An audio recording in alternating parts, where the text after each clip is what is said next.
Começamos hoje com as perguntas recebidas por e-mail do ouvinte João Xavier. A primeira pergunta que ele fez ao pastor foi: Pastor, quando Adão e Eva passaram a habitar o jardim do Éden, o diabo já estava aqui na terra ou foi lançado depois e caiu justo no jardim do Éden, pastor? Quero dizer ao nosso consulente que quando o casal estava no Éden, já o diabo estava aqui na terra. A prova da nossa declaração é a serpente estar incorporada pelo diabo, como nós lemos no livro de Gênesis, capítulo 3, versículos 1 a 10. Ora, a serpente era a mais astuta de todas as alimárias do campo que o Senhor Deus tinha feito. E esta disse à mulher: é assim que Deus disse, não comereis de toda a árvore do jardim?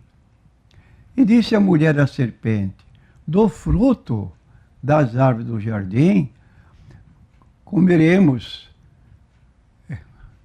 livremente, mas do fruto da árvore que está no meio do jardim, dela não comeremos, porque no dia que dela comermos, certamente morreremos. Aí a serpente argumentou: certamente não morrereis. Deus sabe que se comerdes do fruto que está no meio do jardim, da árvore, sereis como Deus, conhecendo o bem e o mal.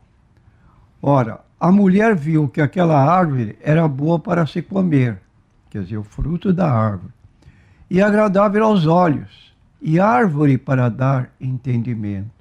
Tomou do seu fruto, comeu, deu também ao seu marido, e ele comeu com ela, e então foram abertos os olhos de ambos, que estavam nus, cozeram folhas de figueira e fizeram para si aventais. E ouviram a voz do Senhor Deus que passeava no jardim pela viração do dia. Esconderam-se Adão e sua mulher da presença do Senhor Deus entre as árvores do jardim. Chamou o Senhor Deus a Adão e disse: onde estás? E ele disse: ouvi a tua voz soar no jardim e temi porque estava nu e escondi-me. Então aí está. O diabo é sagaz, usou a serpente como um tipo de médium, falou por ela, a mulher foi envolvida, dialogou e em seguida cedeu aquele convite para comer do fruto, comeu, deu ao marido e a tragédia se deu, que nós sabemos, como diz a Bíblia. Por um homem entrou o pecado, pelo pecado veio a morte passou a todos os homens, porque todos pecaram. A segunda pergunta, ainda do ouvinte João Xavier, diz assim: Pastor, Adão e Eva foram salvos? A nossa resposta poderá parecer estranha, mas a nossa posição é que sim. Em primeiro lugar, vamos justificar. Podemos dizer que Eva foi salva. Deus disse à serpente que é Satanás. Gênesis 3:15. Porém, inimizade entre ti e a mulher, e entre a tua semente e a sua semente, esta te ferirá a cabeça e tu lhe ferirás o calcanhar. A mulher é Eva, através da queda. Adão e Eva aliaram-se a Satanás e uniram-se a ele em seu ódio contra Deus. Quando Deus colocou inimizade entre Satanás e a mulher, Eva, ele estava restaurando a amizade pactual que tinha com ela antes da queda.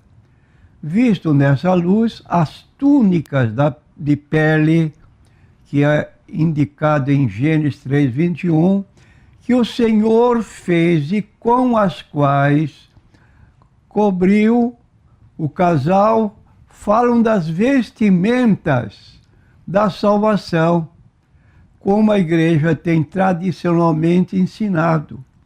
Não é surpresa que Eva confesse que os filhos que mais tarde teve vieram das mãos do Todo-Poderoso, como se lê em Gênesis, capítulo 4, versículo 1 e 25. Assim, a vinda de Deus para encontrar Eva fala de sua vinda graciosamente para buscar e salvar o que se havia perdido. Missão de Cristo, de acordo com Lucas 19, 10. Claramente, Eva foi salva. Em segundo lugar, não somente Eva, mas também Adão foi salvo. Eva é proeminente em reconhecer que Deus concedeu o nascimento de Caim e Sete, como citamos Gênesis 4, versículo 1 e 25. Mas devemos pensar que Adão não desempenhou nenhum papel na escolha do nome de seus filhos, confessando assim que Jeová, como Deus que dá vida. Similarmente, Deus não vestiu apenas Eva, mas também Adão naquelas túnicas de pele, que simbolizam a salvação. Além do mais, Deus veio não somente até Eva, mas a Adão, também para mostrar-lhe seu pecado e miséria, do qual ele poderia libertá-los. Mas se Adão e Eva foram salvos, devemos perguntar como foram salvos. Certamente não foi por seu livre-arbítrio ou por seus esforços. Quando Deus veio para salvá-los, eles se esconderam de Deus e apresentaram escusas para o pecado cometido. Está em Gênesis 3, 12 e 13. Foi Deus e não eles que os salvou. Deus disse, porém, inimizade entre ti e a mulher, falando da serpente. Adão e Eva não tinham poder ou vontade para se livrar do domínio de Satanás. Somente Deus poderia e somente Deus os libertou. Mas não somente foi a salvação deles totalmente de Deus. Foi também totalmente pela graça. Nossos pais tinham desobedecido ao mandamento de Deus, comido do fruto proibido. Eles creram no diabo, duvidaram de Deus, vivo e verdadeiro que os tinha criado, e entrando em comunhão com eles, assim a salvação deles poderia ser apenas pela misericórdia e dom soberano de Deus. E visto que a salvação foi totalmente pela graça, deve ter sido também pela fé, conforme nós lemos em Efésios, capítulo 2, versículos 8 e 9. Porque pela graça, a palavra graça significa favor imerecido. Nenhum dos dois do casal mereciam salvação. Então a graça, o favor de Deus se manifestou. Pela graça sois salvos por meio da fé. Isso não vem de vós. É um dom de Deus, é um presente de Deus. Não vem das obras para que ninguém se glorie. Aí está o favor de Deus apresentado ao primeiro casal, que então veio a populacionar toda a terra. A terceira pergunta, também recebida por e-mail do ouvinte João Xavier. A Bíblia nos aconselha a respeitar e orar para os nossos governantes que são instituídos por Deus. Será que Deus não fica triste, decepcionado e irado com tantas corrupções dos governantes? Sem dúvida que sim. Até nós ficamos tristes quando tomamos conhecimento pelos jornais, pelas revistas, o que está ocorrendo aqui em nosso Brasil.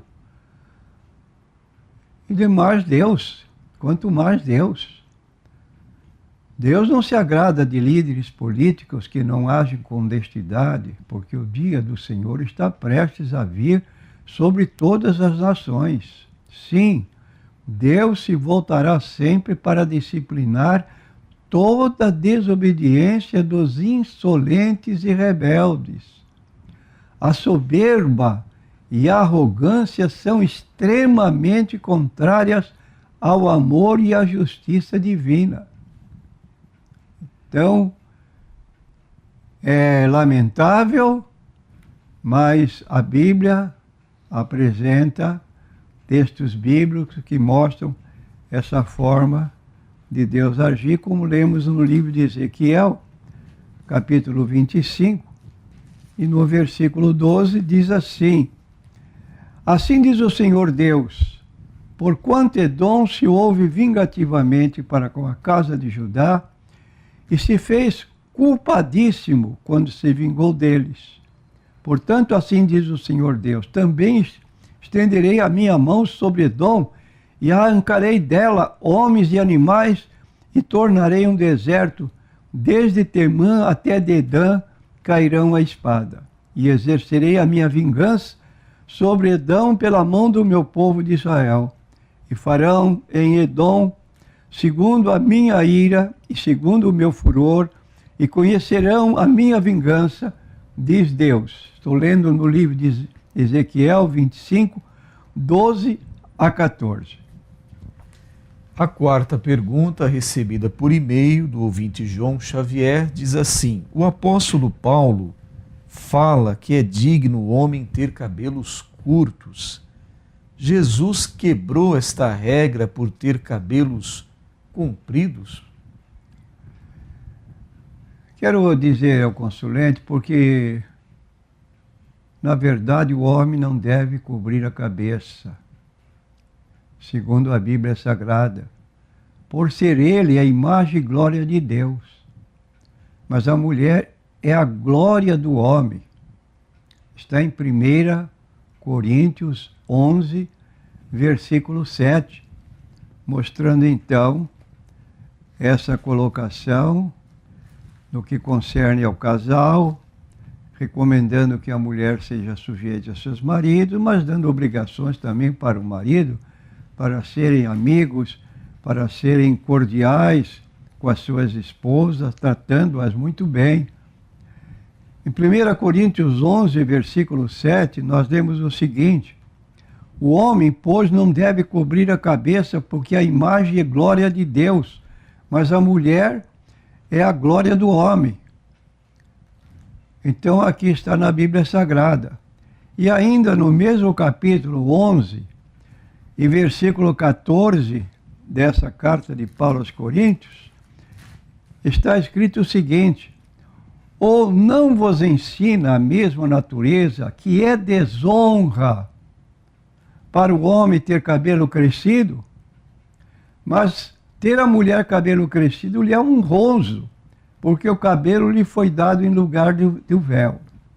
Então, em Coríntios 11, 14, nós vimos essa situação. Não vos ensina a mesma natureza que é desonra para o homem ter cabelo crescido? Esses versículos se completam. O que Paulo está dizendo é que o homem se apresente de cabeça descoberta, isto é, sem cabelos crescidos. Alguns, para justificar a ideia de que Jesus tinha cabelo comprido, dizem assim: Jesus tinha cabelo comprido porque ele era nazireu, pois era separado para Deus o Pai. Será que Jesus era nazireu ou Jesus era nazareno? Jesus era nazareno porque era da cidade de Nazaré. Jesus não era nazireu. O termo, a palavra nazireu, está relacionado com um voto perante o Senhor Deus quanto ao serviço e dedicação que alguns faziam. Então, um nazireu, como foi Sansão, não podia cortar o cabelo. Todo nazireu não podia cortar o cabelo. Nós conhecemos a história de Sansão, que Dalila ficou em seu encalço, teimando, mostra-me onde está a tua força. E ele começou a princípio zombar da mulher, depois, em dado momento, ele se sentiu assim tão incomodado e disse: olha, Quer saber onde está? A minha força está no meu cabelo. Se alguém cortar o meu cabelo, serei igual aos outros homens. E ela já estava instruída pelas autoridades filisteias, não titubeou, chamou o pelotão que estava aguardando esse desfecho, e ali seguraram Sansão e lhe furaram os olhos. Aquele Sansão vitorioso agora estava derrotado. Mas quero reforçar que Jesus não era nazireu, era nazareno. A quinta e última pergunta do ouvinte João Xavier, recebida aqui por e-mail, diz assim: quando o Senhor Jesus foi até as profundezas da terra para falar da salvação, isso ainda era possível? Isso ainda é possível para quem já morreu, pastor? Quero dizer ao nosso consulente que não ocorre na Bíblia nenhuma orientação nesse particular que Jesus tenha pregado aos mortos. É certo, pois, que Cristo não pregou àquelas pessoas que nos tempos de Noé foram desobedientes, em todo o tempo em que a longanimidade de Deus esperava e, consequentemente, enquanto era oferecido o arrependimento. A mensagem que os antediluvianos ouviram eram as de Noé, que pregou durante 120 anos, aguardando o término da construção da arca, que infelizmente só se salvaram 8 pessoas, só a família de Noé. Os demais não quiseram saber de nada. E é igualmente certo que ele nunca lhes pregou depois de haverem morrido. Como é que faria Jesus essa pregação se no livro de Hebreus, capítulo 9, versículo 27, está escrito: aos homens está determinado morrer uma só vez, vindo depois disso o juízo. Então não estava pregando aos mortos. Depois da morte, juízo. Não há possibilidade de ninguém se salvar. Enquanto tem vida, assim como o ladrão na cruz, naquele momento que ainda estava aguardando já que seus ossos fossem quebrados, porque estavam do lado de Jesus, e seriam então mortos para que seus corpos não ficassem na sepultura. Ele clamou a Jesus: Senhor, lembra-te de mim quando entrares no teu reino. Jesus disse: hoje tu estarás comigo no paraíso. Então Jesus é suficiente para salvar uma pessoa que está à beira da morte, num hospital, que nossos irmãos visitam, nossas irmãs. Ali estão pessoas que às vezes estão aguardando a morte, estão conscientes e ali podem aceitar Cristo como Salvador. Morreu, não tem mais jeito. A próxima pergunta é da ouvinte Helena, do bairro Jardim Brasil, da cidade do Guarujá. Pastor, aqui o pastor inicialmente agradece o elogio da nossa consulente aqui ao programa, e o pastor diz ainda que redunde esse elogio, é claro, para a glória de Deus, não é? Então, a equipe aqui toda agradece a nossa ouvinte Helena pelas suas palavras de incentivo ao programa Consultando a Bíblia. E aqui vai então a pergunta da nossa consulente: por que Deus permite tanta maldade neste mundo? Diz a Bíblia que Deus é bondoso. E não podemos duvidar dessa qualificação. Tiago, capítulo 1, versículo 17, está escrito assim: toda boa dádiva, todo dom perfeito vem do alto, descendo do Pai das luzes, em quem não há mudança nem sombra de variação. Então Deus é eternamente bondoso. Tudo que é bom vem de lá. Como disse o próprio Jesus no Sermão do Monte, que ele manda chuva, manda sol sobre bons e maus. É um atributo de Deus essa bondade. Agora, nós temos o seguinte, que pode parecer estranho para alguns. Como explicar então por que tanta maldade neste mundo? As pessoas se surpreendem ao descobrir o que a Bíblia realmente diz sobre quem governa o mundo. E isso está em 1 João 5,19. Lemos o seguinte: o mundo inteiro jaz no poder do iníquo. É um título que Satanás leva, o diabo. E nós temos então o próprio Jesus declarando que ele, o ladrão, não vem senão para matar, roubar e destruir. Não faça pacto, não faça aliança com o diabo, porque você vai sair perdendo. E o mundo hoje inteiro não quer saber de nada.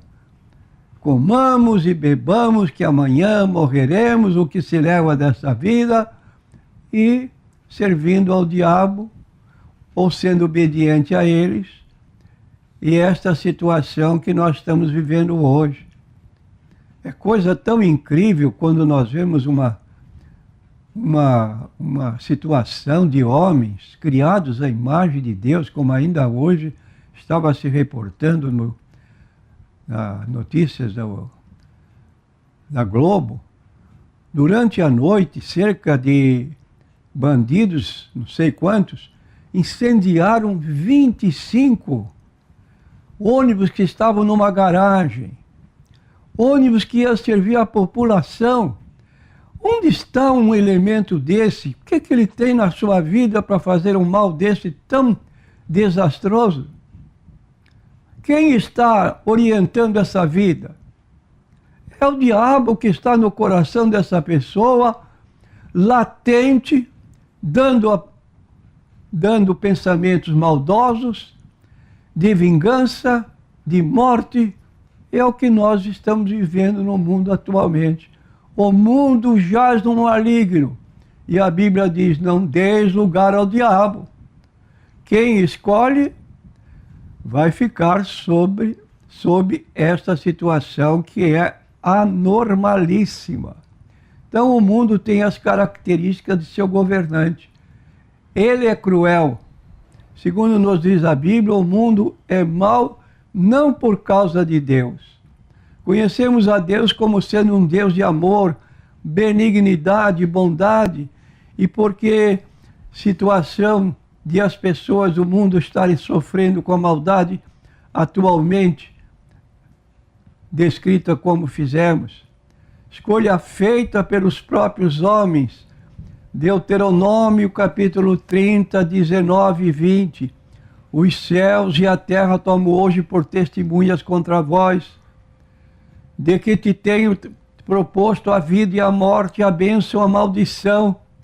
Escolhe, pois, a vida para que vivas tu e a tua descendência, amando ao Senhor teu Deus, dando ouvidos à sua voz, achegando-te a Ele, pois Ele é a tua vida e o prolongamento dos teus dias, para que fiques na terra que o Senhor jurou a teus pais, Abraão, Isaque e Jacó. Então a resposta do homem, Deus aguarda a escolha do homem que entregou o domínio do mundo nas mãos do diabo, recusando-se a grande dádiva de Deus, como diz João 3,16. Deus amou o mundo, isto é, amou-nos todos, de uma maneira tão singular que não há expressão que se possa dar para medir este amor de Deus. Qual a prova? Deu seu Filho unigênito para que todo que nele crê não pereça, mas tenha a vida eterna. Deus não enviou seu Filho ao mundo para condenar o mundo, mas enviou seu Filho ao mundo para salvar o mundo. Como diz Lucas 19:10 também, o Filho do Homem veio buscar e salvar o que estava perdido. A próxima pergunta é NQI Mulher, e é interessante porque ela pergunta ao pastor sobre as freiras da Igreja Católica. Ela pergunta se elas foram criadas assim, esse título de freiras, baseada no voto de Jefité, o juiz Jefité, pastor. A nossa resposta é que não. Nada tem a posição das freiras como se baseando no voto de Jefité, que tinha uma filha virgem, e ele havia feito um voto a Deus que se ele fosse vitorioso na batalha que ia travar, ele ofereceria em holocausto a primeiro ser que saísse de sua casa ao seu encontro. Talvez tivesse um cachorro, um outro animal de estimação, e ele pensava então sacrificar. Não é que a primeira pessoa que saiu para o encontro dele para cumprimentá-lo foi a sua filha? E agora? Então, o que se diz na Bíblia Sagrada é que, na verdade, ele não matou a sua filha, mas ela aceitou cumprir o voto do pai, se tornar uma virgem durante toda a sua vida. Foi o que ela fez. E aí há um paralelo com as freiras, que me parece são pessoas, são jovens, que ainda não têm compromisso de casamento e reservam suas vidas para servir nos mosteiros e outros lugares, ajudando o próximo. Então, na Igreja Católica, freira é a designação dada a uma mulher que renunciou à vida comum em sociedade e optou recolher-se em um convento mosteiro, passando a ter uma vida inteiramente dedicada aos serviços religiosos. Então há uma semelhança entre as freiras e esta jovem de que fala a Bíblia, mas não foi baseado na vida, nessa ocorrência registrada na Bíblia, que se levantou essa condição de servir das freiras.